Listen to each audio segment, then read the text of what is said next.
أعوذ بالله من الشيطان الرجيم. بسم الله الرحمن الرحيم. وما أبرئ النفس إن النفس لأمارة بالسوء وما أبرئ نفسي إن النفس لأمارة بالسوء إلا ما رحم ربي إن ربي غفور رحيم. وقال الملك ائتوني به أستخلصه لنفسي. فلما كلمه قال إنك اليوم لدينا مكين أمين. قال اجعلني على خزائن الأرض إني حفيظ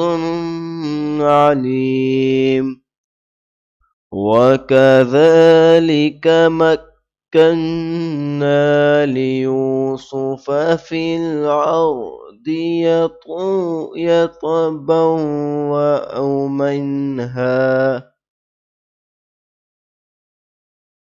منها حيث يشاء نصيب برحمتنا من نشاء ولا نضيء أجر المحسنين. ولأجر الآخرة خير للذين آمنوا وكانوا يتقون. وجاء إخوة يوسف فدخلوا عليه فعرفهم وهم له منكرون. ولما جهزهم بجهازهم قال ائتوني بأخ لكم من أبيكم ألا ترون أني أوفي الكيل وأنا خير المنزلين. فإن لم تأتوني به فلا قيل لكم عندي ولا تقربون. قالوا سنراود عنه آباه وإنا لفاعلون. وقال لفتيانه اجعلوا بضاعتهم في رهالهم لعلهم يعرفونها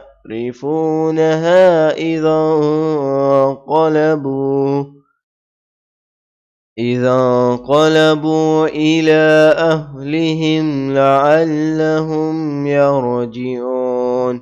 فلما رجعوا إلى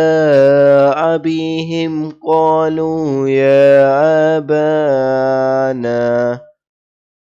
منع منا الكيل فأرسل معنا أخانا نقتل وإنا له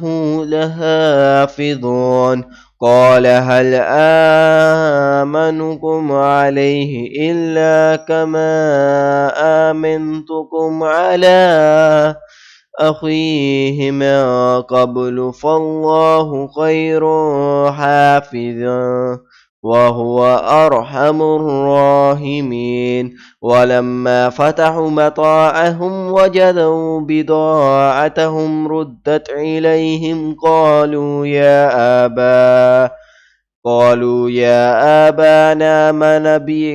ما نبغي هذه بضاعتنا ردت إلينا ونمير أهلنا ونأخذ أخانا ونزداد كيل بغير ذلك كيل يصير قال لن أرسله معكم حتى تؤتوني موثيقا من الله لتأتونني به إلا أن يحاط بكم فلما آتوه موثيقهم قال الله ولا ما نقول وقيلا وقال يا بني لا تدخلوا من باب واحد وادخلوا من أبواب متفرقات وما أغني عنكم من الله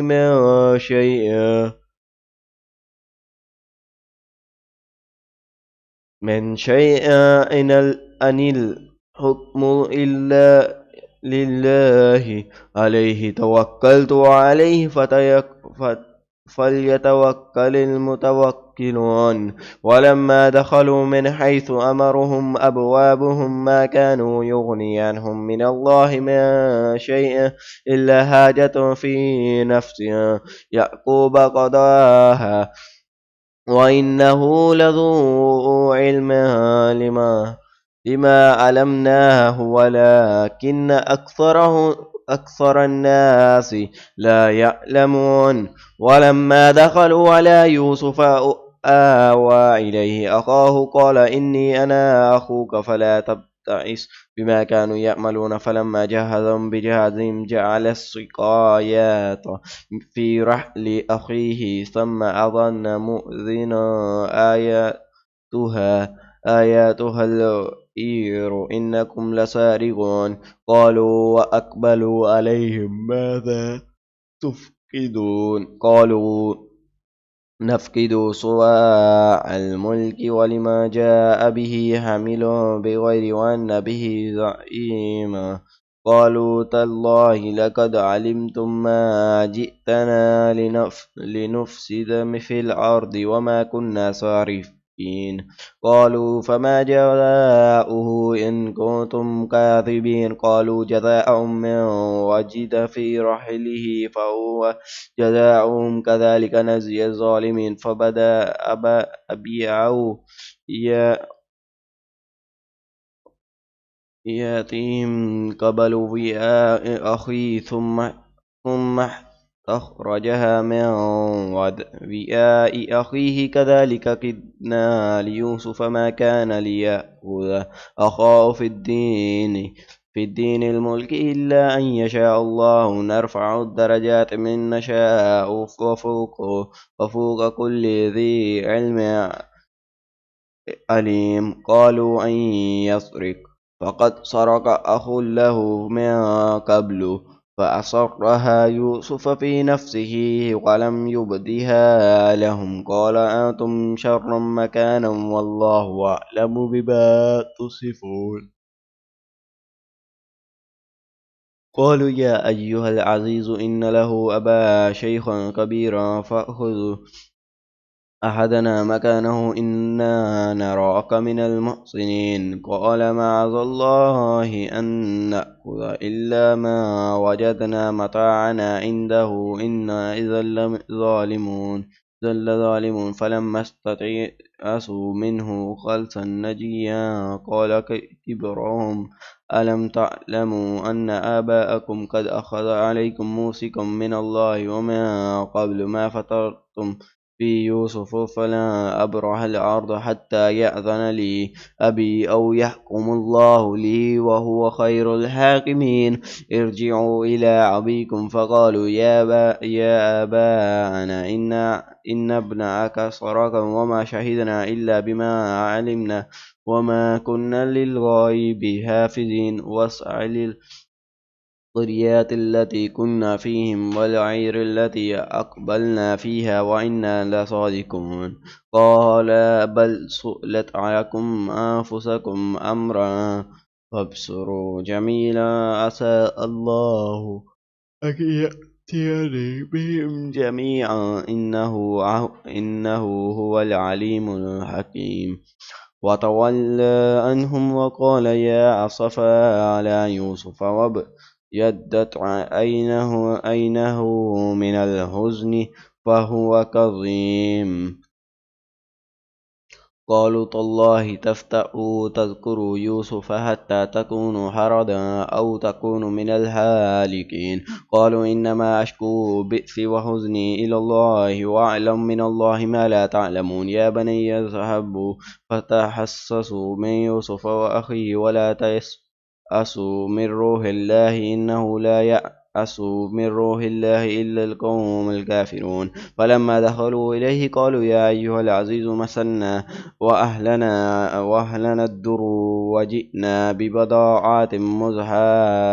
مزجاة فأوفِ لنا الكيل وتصدق علينا إن الله يجزي المتصدقين. قال هل علمتم ما فعلتم بيوسف وأخيه إذ أنتم جاهلون. قالوا أئنك لأنت يوسف. قالوا أنا يوسف وهذا أخي قد من الله علينا إنه من يتقي ويصبر فإن الله لا يضيع أجر المحسنين. قالوا تالله لقد أسرك الله علينا وإنا كنا لخاطئين. قال لا تصريب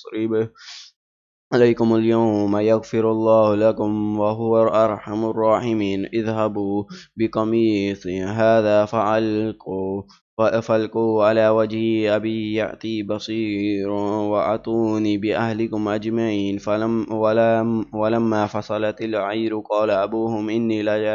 لأجد ريح يوسف لولا أن تفندون. قالوا تالله إنك لفي ضلالك القديم. فلما جاء البشير ألقاه على وجهه فردد بصيرا وقال ألم أقل لكم أني أعلم من الله ما لا تعلمون. قال يا أبا أن استغفر لنا ذنوبنا إنا كنا خاطئين. قال سوف أستغفر لكم ربي إنه هو الغفور الرحيم. فلما دخلوا على يوسف آوى إليه أبويه وقال ادخلوا مصر إن شاء الله آمنين. ورفع أبويه على العشر وخروا له سجدا وقال يا أبت هذا تأويل رؤياي من قبل قد جعلها ربي حقا وقد أحسن بي إذا أخرجني من السجن وجاء بكم من البدو من بعد أن نزغ الشيطان بيني وبين أخواتي إني ربي لطيف لما يشاء إنه هو العليم الحكيم. ربي قد آتيتني من الملك وعلمتني من تأويل الأحاديث فاطر السماوات والأرض أنت ولي في الدنيا والآخرة توفني مسلما وألحقني بالصالحين. ذلك من أنباء الغيب نوحيه إليك وما كنت لديهم إذ أجمعوا أمرهم وهم يمكرون. وما أكثر الناس ولو حرصت بمؤمنين وما تسألهم عليهم من أجر إن هو إلا ذكر للعالمين. وكأي من آيات في السماوات والأرض يمر عليها وهم عنها مؤردون. وما يؤمن أكثرهم بالله إلا وهم مشركون. أفآمنوا أن تأتيهم خاشئة من عذاب الله أو تأتيهم الساعة بغتة وهم لا يشعرون. قل هذه سبيلي أدعو إلى الله على بصيرة أنا ومن اتبعني وسبحان الله وما أنا من المشركين. وما أرسلنا من قبلك إلا رجال نوحي إليهم من أهل القرى أفلم يسيروا في الأرض فينظروا كيف كان عاقبة الذين من قبلهم ولا دار الآخرة خير للذين اتقوا أفلا تعقلون. حتى إذا استيأس الرسل وظنوا أنهم قد كذبوا وجاءهم نصرنا فنجي من نشاء ولا يرد بأسنا عن القوم المجرمين. لقد كان في قصصهم عبرة لأولي الألباب ما كان حديث يفترى ولكن تصديق الذين بين يديه وتفصيل كل شيء وهدى ورحمة لقوم يؤمنون.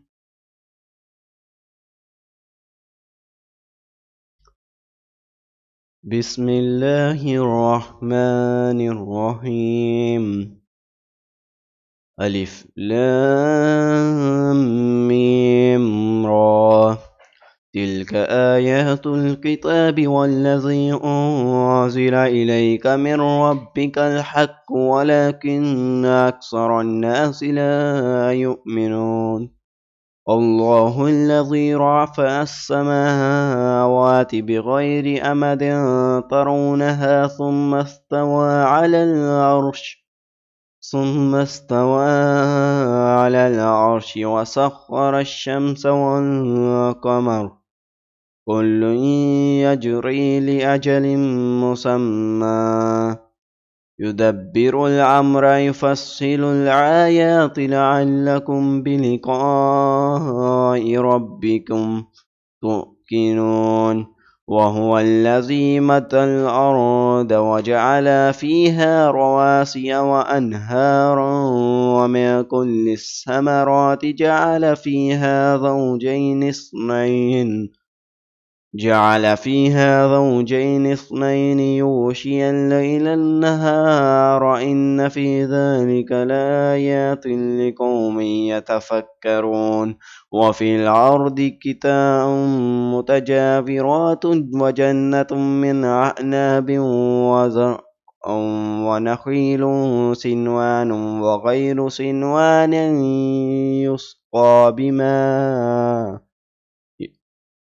يسقى بماء واحد ونفضل بعدها على بعد في الأكل إن في ذلك لآيات لقوم يأكلون. وإن تعجب فعجب قولهم أإذا كنا ترابا إنا لفي خلق جديد. أولئك الذين كفروا بربهم وأولئك الأغلال في أعناقهم وأولئك أصحاب النار هم فيها خالدون. ويستعجلونك بالسيئات قبل الحسنات وقد خلت من قبلهم المثلات وإن ربك لذو مغفرة للناس على ظلمهم وإن ربك لشديد العقاب. ويقول الذين كفروا لولا أنزل عليه آيات من ربه وإنما أنت منذر ولكل قوم هاد. الله يعلم ما تحمل كل أنثى وما تغيض الأرحام وما تزداد وكل شيء عنده بمقدار. عالم الغيب والشهادة الكبير المتعال. سواء منكم من أسر القول وما جهر به ومن هو مستخف بالليل وصارب بالنهار له معقبات من بين يديه ومن خلفه يحفظونه من أمر الله إن الله لا يغير ما بقوم حتى يغيروا ما بأنفسهم وإذا أراد الله بقوم سوء فلا مرد له وما لهم من دونه من وال. هو الذي يريكم البرق خوفا وطعاما وينشئ السحاب الثقال ويسبح الرعد بحمده والملائكة من خيفته ويرسل الصواعق فيصيب بها من يشاء وهم يجادلون في الله وهو شديد المحال. له دعوة الحق والذين يدعون من دونه لا يستجيبون لهم بشيء إلا كباسط كفيه إلا الماء ليبلغ فاه وما هو ببالغ وما دعاء الكافرين إلا في ضلال ولله يسجد ما في السماوات والأرض طوعا وكرها وظلالهم بالغدو والآصال قل من رب السماوات والأرض قل الله قل أفاتخذتم من دونه أولياء لا يملكون لأنفسهم نفعا ولا ضرا قل هل يستوي الأعمى والبصير أم هل تستوي الظلمات والنور أم جعلوا لله شركاء خلقوا كخلقه فتشابه الخلق عليهم قل الله خالق كل شيء وهو الواحد القهار أنزل من السماء ماء فصالت أوديات بقدرها فاحتمل السيال زبدا ربيا ومما يوقدون عليه في النار ابتغاء هليات أو متاع زبد مثله كذلك يضرب الله الحق وباطل فأما زبد فيذهب جفاء وأما ما ينفع الناس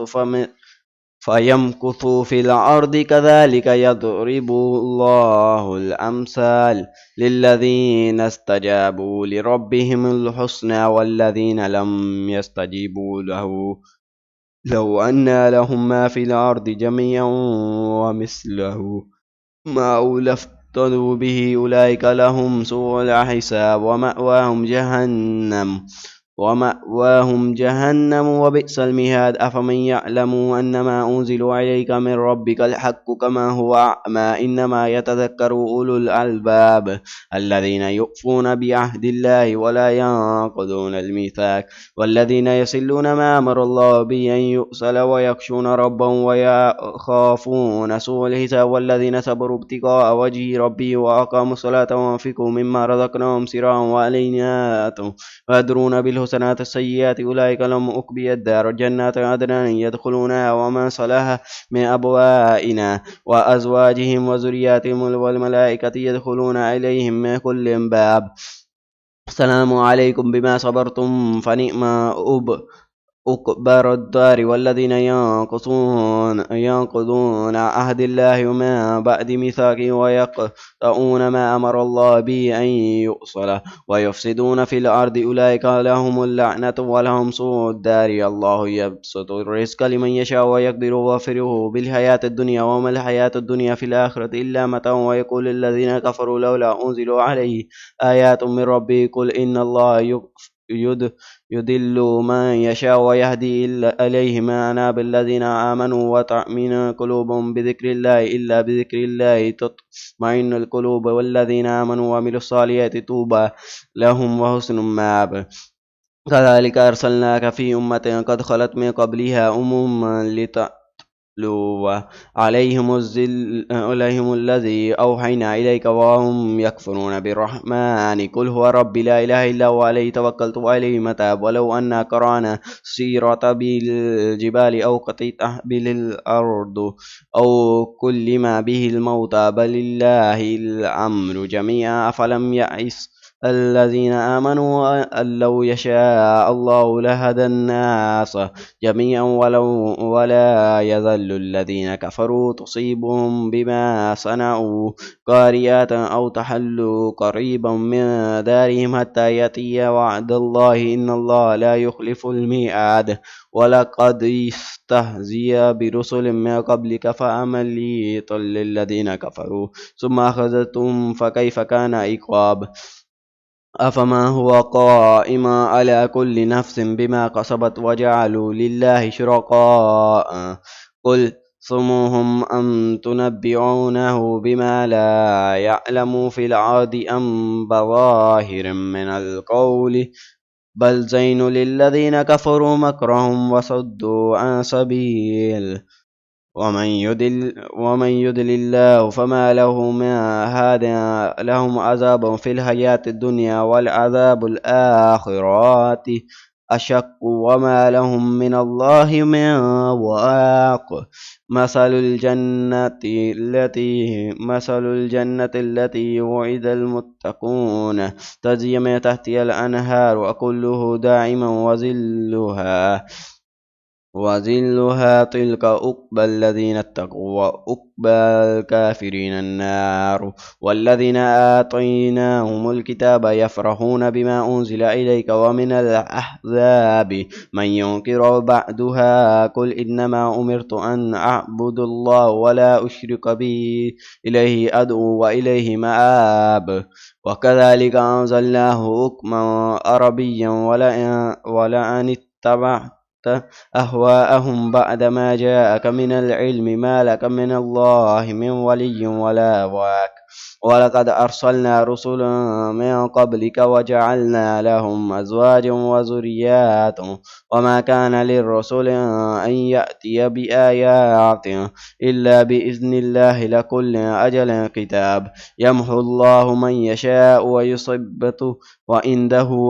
أم الكتاب. وإما نرينك بعد الذي نعدهم أو نتوفينكم فإنما عليك البلاغ وعلينا الحساب. أولم يروا أنا نأتي الأرض ننقصها من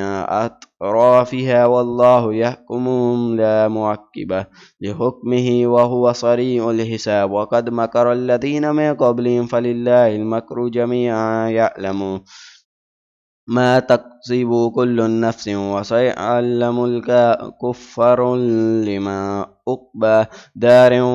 عقبى الدار. ويقول الذين كفروا لست مرسلا قل كفى بالله شهيدا بيني وبينكم ما عنده علم الكتاب. بسم الله الرحمن الرحيم. ألف لام را كتاب أنزلناه إليك لتخرج الناس من الظلمات إلى النور بإذن ربهم إلى صراط العزيز الحميد. الله الذي له ما في السماوات ما في الأرض وويل للكافرين من عذاب شديد الذين يستحبون الحياة الدنيا على الآخرة ويصدون عن سبيل الله ويبغونها عوجا أولئك في ضلال بعيد. وما أرسلنا من رسول إلا بلسان قومه ليبين لهم فيدل الله من يشاء ويهدي من يشاء وهو العزيز الحكيم. ولقد أرسلنا موسى بآياتنا أن أخرج قومك من الظلمات إلى النور وذكرهم بأيام الله إن في ذلك لآيات لكل صبار شكور. وإذ قال موسى لقومه اذكروا نعمة الله عليكم إذ أنجاكم من آل فرعون يسومونكم سوء العذاب ويذبحون أبناءكم ويستحيون نساءكم وفي ذلكم بلاء من ربكم عظيم. وإذ تعذنا ربكم لئن شكرتم لأزيدنكم ولئن كفرتم إن عذابي لشديد. وقال موسى إن تكفروا أنتم ومن في الأرض جميعا فإن الله لغني حميد. ألم يأتكم نبأ الذين من قبلكم قوم نوح وعاد وثمود والذين من بعدهم لا يعلمهم إلا الله جاءتهم رسلهم بالبينات فردوا أيديهم في أفواههم وقالوا إنا كفرنا بما أرسلتم به وإنا لفي شك مما تدعوننا إليه مريب. قالت رسلهم أفي الله شك فاطر السماوات والأرض يدعوكم ليغفر لكم من ذنوبكم ويؤخركم إلى أجل مسمى قالوا إن أنتم إلا بشر مثلنا تريدون أن تصدون عما كان يعبد آباؤنا فأتونا بسلطان مبين. قالت لهم رسلهم إن نحن إلا بشر مثلكم ولكن الله يمن على من يشاء من عباده عبادي وما كان لنا أن نأتيكم بسلطان إلا بإذن الله وعلى الله فليتوكل المؤمنون وما لنا ألا نتوكل على الله وقد هادنا سبلنا نصبرن على ما أعطيتمونا وعلى الله فليتوكل المتوكلون وقال الذين كفروا لرسولهم لنخرجنكم من آل وقال الذين كفروا لرسولهم لنخرجنكم من أرضنا أو لتعودن في ملتنا فأوحى إليهم ربهم لنهلكن الظالمين ولنسكننكم الأرض من بعدهم ذلك لمن خاف مقامي وخاف وعيد واستفتحوا وخاب كل جبار عنيد من ورائهم جهنم ويسقى من ماء صديد يتجرع ولا يكاد يصيغ ويأتيه الموت من كل مكان وما هو بميت ومن وراء عذاب غليظ مثل الذين كفروا بربهم وأعمالهم كرماد اشتدت به الريح في يوم عاصف لا يقدرون مما كسبوا على شيء ذلك هو الضلال البعيد ألم ترى أن الله خلق السماوات والأرض بالحق أن يشاء يذهبكم ويأتي بخلق جديد وما ذلك على الله بعزيز وبرزوا لله جميعا فقال الضعاف للذين استكبروا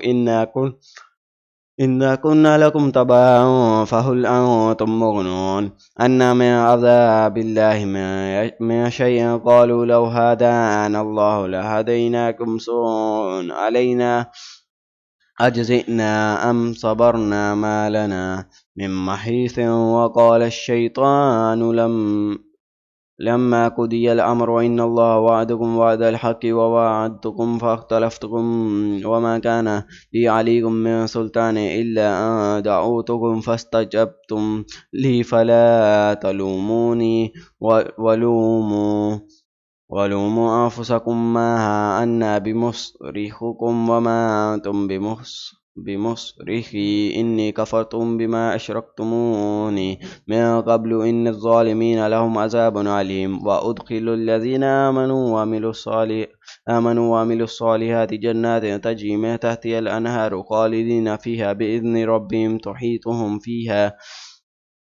سلام ألم تر كيف ضرب الله مثلا كلمات طيبات كشجرات طيبات أصلها ثابت وفرعها في السماء تؤتي كل حين بإذن ربهم ويضرب الله المثل للناس لعلهم يتذكرون ومثل كلمات خبيثات كشجرات خبيثات تسط من فوق الأرض ما لها من قرار يثبت الله الذين آمنوا بالقول الثابت في الحياة الدنيا وفي الآخرة ويضل الله الظالمين ويفعل الله ما يشاء ألم ترى إلى الذين بدلوا نعمة الله كفرا وحلوا قومهم دار البوار جهنم يصلونها وبئس القرار وجعلوا لله أندادا ليضلوا عن سبيله قل تمتعوا فإن مصيركم إلى النار قل لعبادي الذين آمنوا يقيموا الصلاة وينفقوا مما رزقناهم سراء وعلانية من قبل أن يأتي يوم لا بيع فيه ولا خلال الله الذي خلق السماوات والأرض وأنزل من السماء ماء فأخرج به من الثمرات رزقا لكم وسخر لكم الفلك لتجري في البر بأمره وسخر لكم الأنهار وسخر لكم الشمس والقمر الدائبين وسخر لكم الليل والنهار وآتاكم من كل ما سألتموه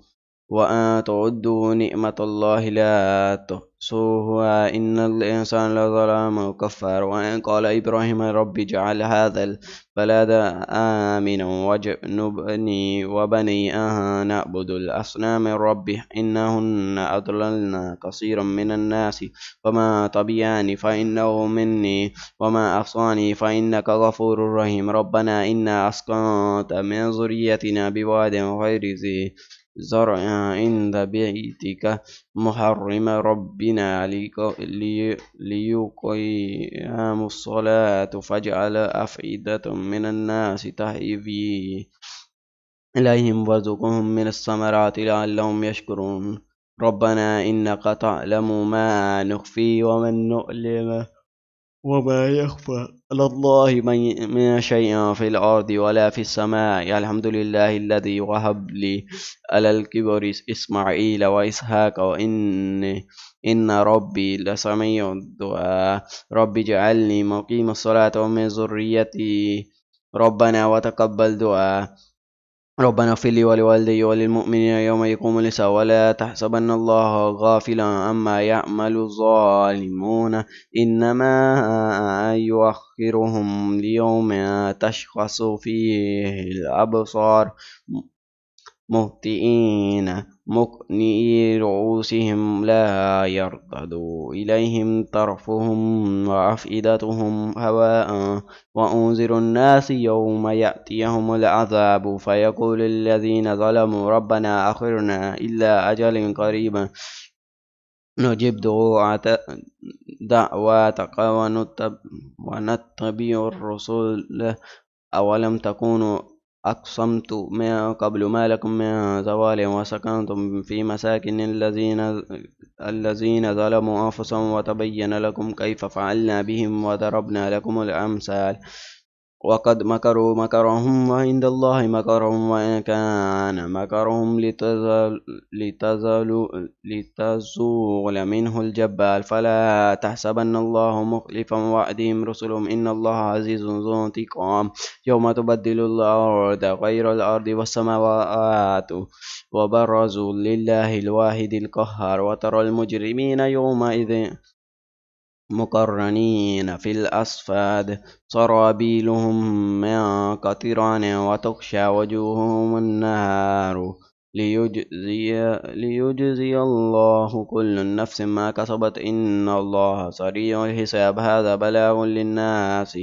ولينظروا به وليعلموا أنما هو إله واحد ليذكروا أولو الألباب بسم الله الرحمن الرحيم ألف لام را تلك آيات الكتاب وقرآن مبين صدق الله العظيم